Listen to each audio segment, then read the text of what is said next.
Hello, this is my final presentation and my last video on this master's degree. And I will talk about CLEO method theory. This is a teacher's practice. My name is Alvaro Zúñiga, and I'm happy to show you my video. First of all, let's start with feature. What is CLEO and how does it work? Well, basically, it's a methodology integrating two views where we have content and we have practicing a second language. So this is the knowledge from a non-language subject or subjects converse and combine also with the second language.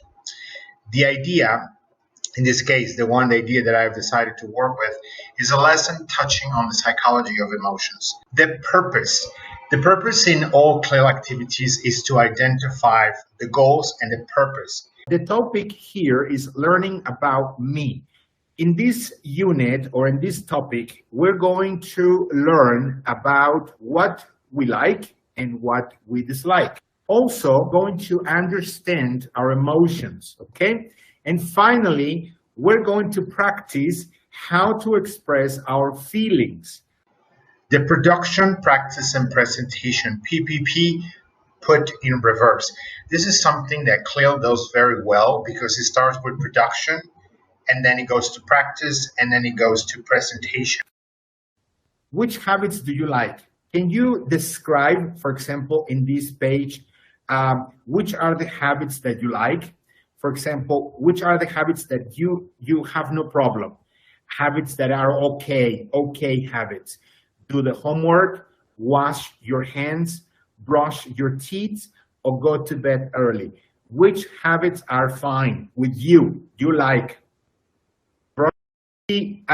So in this case, you'll see students choosing habits without previous lesson or input. Number 4, practicing. Of course, there's no knowledge without practicing and acquiring information. Students show, in this case, their knowledge, expressing their favorite and unfavorite habits. The things that you like, okay? So from these habits, what do you like? Can you write your habits? What are your favorite habits? Okay, go. You can use the cell phone or you can use the computer, the keyboard. Habits that you don't like. You don't like these habits. What you don't like?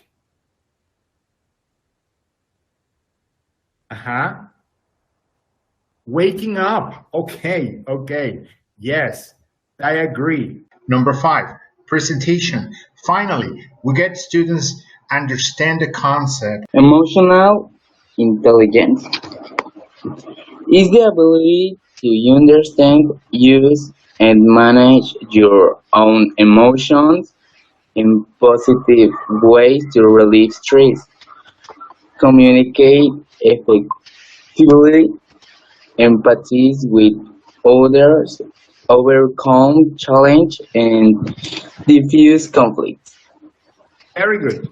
Also some categories about types of emotions, which I define them as the good ones to be easier for them, the bad ones, and sort of like the neutral ones. So let's begin.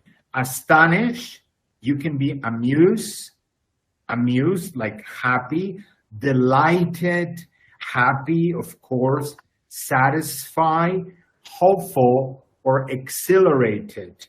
These are good emotions. Which of these emotions do you like? How do you feel if you want to think about bad emotions, okay? Bad emotions. Let's go to the next one. The neutral emotions. These are neutral. For example, composed. You are composed. Okay, you're fine. Well, you're composed, not good, not bad, not good. You're just composed. Determined, surprised. You can be surprised in a good way or in a bad way, of course. Modest. So what we try here is to do reinforcement on the topic, but also I decided to present real situations where they could use these vocabulary words that were taught as vocabulary words, but based on their experience and based on their opinions. What is your emotion? Your first emotion? Happy. Okay, that's good. Another one, another emotion. Excited. How do you feel that you fail the exam and now you need to speak to your parents? Stress, buy a new cell phone, but but you need to work for 6 months. Okay? So you want to buy a new cell phone, but you need to work for 6 months. So how do you feel? How do you feel?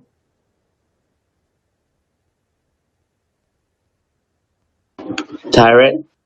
Tired? Okay. Yes. Stress? Okay, that's a good response.